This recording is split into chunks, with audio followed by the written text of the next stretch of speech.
Welcome to Viscount's organ tutorial series for 2020, which we're recording this year in the Church of St Margaret's, Oxford.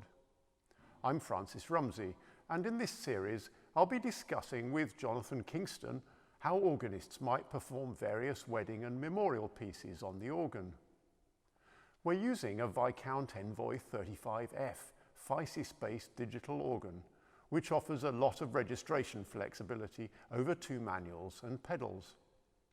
All of the pieces we'll be looking at are arrangements of works for ensembles, and there aren't really any rules about how they should be rendered for the organ, but we hope you'll enjoy hearing some of our ideas about how it might be done.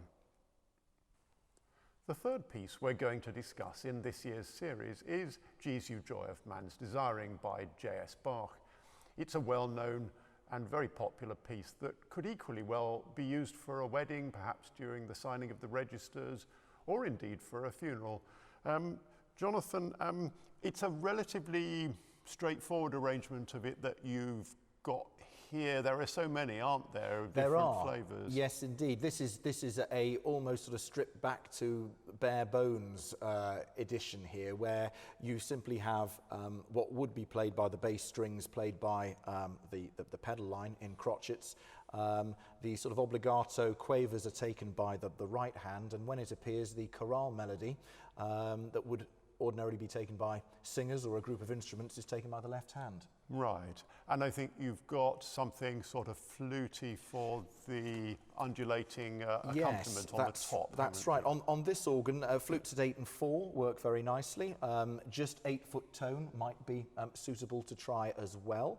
For clarity, it was for this recording, it was quite nice to employ the 4-foot flute as well.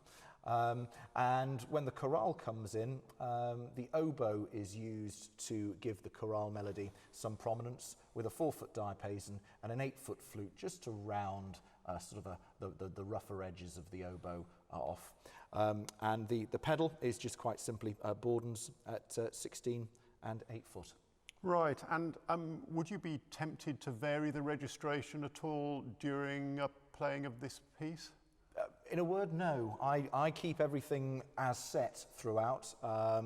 I think that there's probably quite a lot going on in terms of how hands and feet are being used during the performance, even during a fairly straightforward arrangement such as this.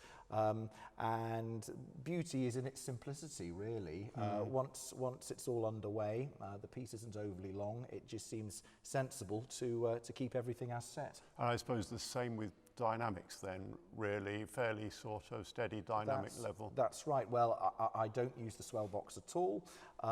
Any interest in musical colour, if you like, can be put into articulation, a little bit of ebb and flow within the pace itself. But as regards the management of the instrument, if you like, once it's set, that's how it remains throughout. Yeah, nothing to do. Okay, well, we'll look forward to hearing you play it in that case. Thank you.